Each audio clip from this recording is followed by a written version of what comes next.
हाँ भाई, नमस्कार, राम राम सभी को। तो कैसे हैं आप सभी लोग। सबसे पहले आप सभी से निवेदन करना चाहता हूं मेरे दोस्त कि जो भी एस्पिरेंट है जिन्होंने सब्सक्राइब नहीं किया है, बेल आइकन को प्रेस नहीं किया है, वो सब्सक्राइब कर लीजिएगा। नोटिफिकेशन आपके पास में बेल आइकन को प्रेस कर लीजिएगा। जो सांख्यिकी विभाग की वैकेंसी है, ठीक है, सांख्यिकी विभाग की, अब काफ़ी लोग परेशान हो रहे हैं कि सर अभी एएसओ की वैकेंसी आई थी ना, वो अलग थी ये अलग थी, दोनों भाई अलग अलग वैकेंसी है। आरपीएससी के द्वारा ये सांख्यिकी विभाग की जो स्टैटिस्टिकल डिपार्टमेंट है उसकी क्या है वैकेंसी है ना, और वो एग्रीकल्चर की वैकेंसी थी, उसमें एएसओ की वैकेंसी थी। दोनों में बहुत अलग है, दोनों अलग है। ये आरपीएससी के द्वारा नई भर्ती कब तक आएगी सर। अब मेन दिक्कत कहाँ आती है, बहुत सारे एस्पिरेंट ये पूछ रहे हैं सर मेरे फर्स्ट ईयर हो गया, मेरा सेकेंड ईयर हो गया, मास्टर डिग्री की बात कह रहा हूँ। आपके पास में शायद मैं लास्ट वीडियो में नहीं बताया था, कम से कम क्या होना चाहिए, 50% से अबोव होने चाहिए, तभी आप एलिजिबल हो। आपके पास में इकोनॉमिक्स होनी चाहिए, मैथमेटिक्स होनी चाहिए, मास्टर डिग्री में कोई एक सब्जेक्ट आपके पास में होना चाहिए, ठीक है। कॉमर्स वाले स्टूडेंट है उनके पास इकोनॉमिक्स होनी चाहिए, स्टैटिस्टिक्स होनी चाहिए, कोई एक सब्जेक्ट आपके पास में अनिवार्य रूप से होना चाहिए। डिग्री डिप्लोमा वाला अलग सिस्टम है ना, RCET भी उसके साथ में आपके पास होना चाहिए। बीए वाले एलिजिबल नहीं होंगे, इसमें वो योग्य नहीं होंगे। आपके पास में MA MSc जो भी MCOM है वो आपके पास में होना चाहिए, मैथमेटिक्स आपके पास होनी चाहिए। काफ़ी सारे स्टूडेंट ये भी बोल रहे हैं कि कहाँ की वैकेंसी, कहाँ पे वैकेंसी आएगी, कैडर नहीं आया, कैडर खाली नहीं है, पोस्ट आई नहीं है, खाली नहीं है। तो मेरे दोस्त एक बात सुनना मेरी, जब भी संगणक की वैकेंसी आती है ना, उसके साथ में ये वैकेंसी आती है, और इस साल आपको ये वैकेंसी देखने को मिल सकती है, लगभग पूरे चांसेस हैं। आरपीएससी का एक सबसे बड़ा फंडा ये है कि जब भी नोटिफिकेशन निकलता है ना, तो आरपीएससी का क्या होता है कि उसकी एग्जाम डेट भी साथ में निकाल दी जाती है। जो एग्जाम डेट है ना वो भी साथ में निकाल देते हैं, लास्ट खींच के 3 महीने 4 महीने का टाइम मिलता है। अभी खुद आरपीएससी घेरे में आ रही है, चंगुल में फंस रखी है, सारे सब के सब सदस्य इसमें, काफ़ी सारे ज़्यादा लोग सदस्य इसमें क्या है, फर्जी पाए जा रहे हैं। फर्जी का मतलब ये है गपलाबाजी कर रहे हैं, वो खुद ऐसा ही हो रहे हैं, उनका कोई महत्व ही नहीं है, कोई महत्व नहीं है मेरे दोस्त उनका। काफ़ी सारे सदस्य हैं जो फर्जीवाड़े में लिप्त है ना। कोई ना, ऊपर वाला देख रहा है, सब कुछ सही करेगा, बच्चों के साथ में न्याय होगा। तो 200 पोस्ट हर बार 209, 203, 210 ऐसे ही पोस्ट आई हैं। तो अब ये मान के चलो कि समथिंग इर्द गिर्द 200 पोस्टों के लगभग आपको इसमें पद मिल जाएंगे। हाँ, बुक्स के लिए आप बहुत ज़्यादा ये पूछ रहे थे एस्पिरेंट। हाँ, संगणक वालों के लिए आसान ये चीज़ है कि संगणक वालों का 50% तो यही कवर हो रहा है। कितना? 50%। 50% तो पूरा सिलेबस यही कवर हो रहा है कि आपने संगणक की प्रिपरेशन कर ली है तो आप एएसओ के लिए 50% कवर कर चुके हो। बस इतना ध्यान रखना मेरे भाई, थोड़ा सा मास्टर डिग्री है वो ग्रेजुएट लेवल की है, तो आप इतना ध्यान रखना संगणक और एएसओ में थोड़ा सा लेवल ऊंचा आएगा, और इतनी हवाबाजी बनाने की आवश्यकता नहीं है किसी एस्पिरेंट को। संगणक में इतना हार्ड भी पेपर नहीं आया था, मॉडरेट पेपर था, ठीक है। वैसे मान सकते हो जिस पढ़ने वाले एस्पिरेंट के लिए बिल्कुल सिंपल था, है ना। तो अब इतनी सी बात है, 50% तो आपका सिलेबस यही कवर हो रहा है मेरे दोस्त। अगर आप सोच रहे हो कि मैं एएसओ की प्रिपरेशन करते करते किसी दूसरी एग्जाम की प्रिपरेशन कर लूं, तो कोई दिक्कत नहीं है। अभी आपके पास में 8-10 महीने इसके लिए बचेंगे एग्जाम के लिए। दूसरी एग्जाम जो भी आपके लिए, टीचर्स की मान लो, एसआई की मान लो, और की आप प्रिपरेशन करना चाहते हो ना, वो दोनों को हाफ टाइम दो, है ना, हाफ टाइम इसको, हाफ टाइम उसको, ठीक है मेरे दोस्त। तो ये जो बुक्स के बारे में बात करते हैं, संगणक वाले के लिए द बेस्ट है इसकी प्रिपरेशन करना। जिन्होंने पहले संगणक की प्रिपरेशन कर रखी है ना, तैयारी कर रखी है, उनके लिए द बेस्ट है मेरे भाई। किसकी तैयारी? एएसओ की तैयारी, है ना। आप एएसओ की तैयारी जी जान लगा देना। बाकी बुक्स के बारे में बात कर लेते हैं अपन। सबसे पहले पार्ट ए की बात करते हैं कि सर पार्ट ए में बहुत बड़ी दिक्कत होती है, नोट्स कहाँ से पढ़ें, कंटेंट पूरा इसके मिलता नहीं है। जो आपके सिलेबस में दे रखा है, सिलेबस आपको टेलीग्राम पे मिल जाएगा, बूर्डक एकेडमी के नाम से, है ना। बूर्डक एकेडमी जो चैनल का नाम है यूट्यूब का, वही आपका टेलीग्राम का नाम है।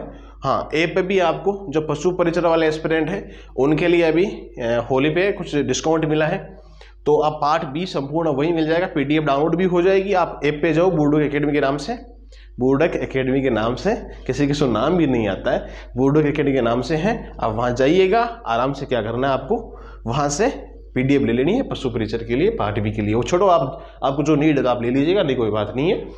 पार्ट ए के लिए आपका 30 नंबर का कंटेंट इसमें से आएगा।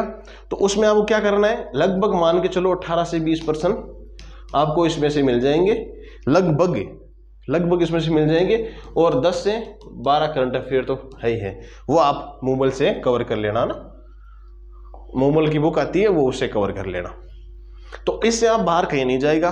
और सबसे अच्छा काम, 3-4 बुक्स को मिला करके NCERT, CBSE, सॉरी RBSE, इन सभी बुक्स को मिला करके अपन नोट्स तैयार कर रही हैं इसके, है ना। तो वो नोट्स आपको फुल्ली सफिशिएंट, जितने हो सकते हैं फुल सफिशिएंट आपको वो नोट्स होंगे, है ना। आंखें बंद करके भी पढ़ोगे तो कोई दिक्कत नहीं होगी मेरे दोस्त। वो नोट्स आपको पार्ट ए के लिए, संपूर्ण पार्ट ए के लिए मिल जाएंगे कुछ ही दिनों में।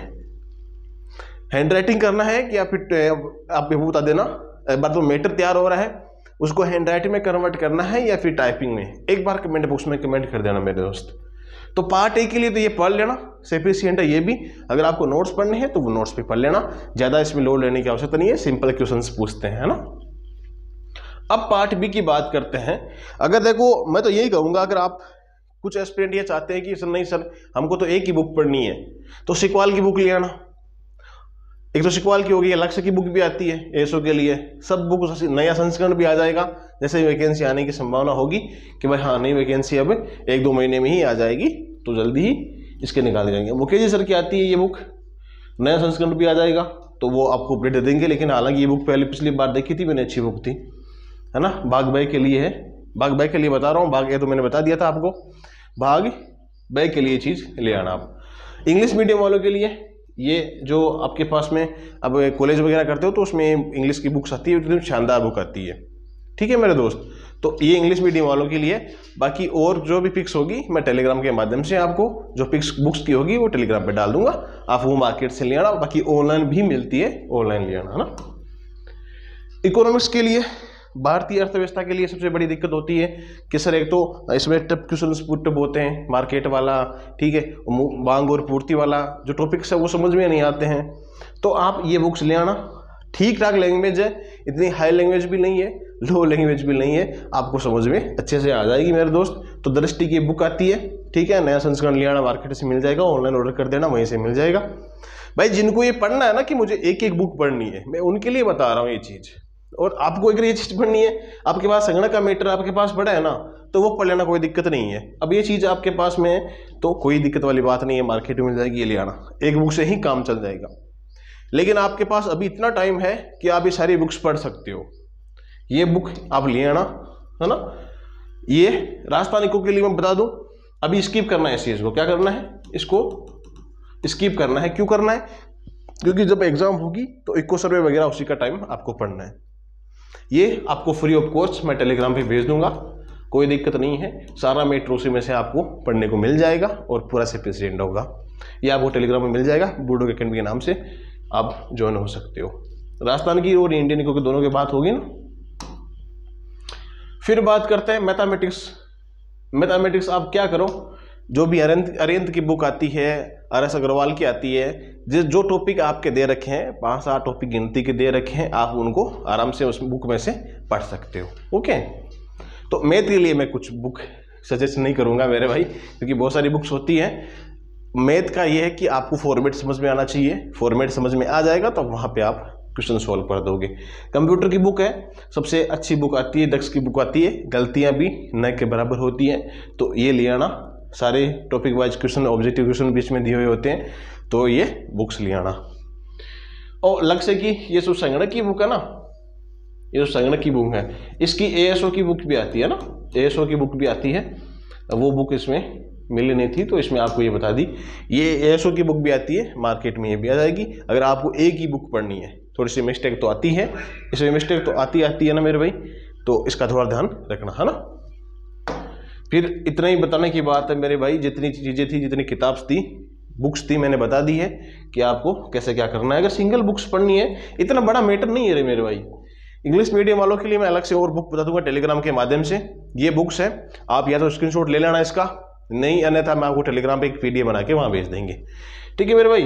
तो अब आपको सारे नोट्स भी मैं चाहता हूँ कि जो ASO के लिए है ना, संपूर्ण नोट्स, सांख्यिकी मान लो, पार्ट A के लिए, पार्ट B के लिए, दोनों के संपूर्ण नोट्स।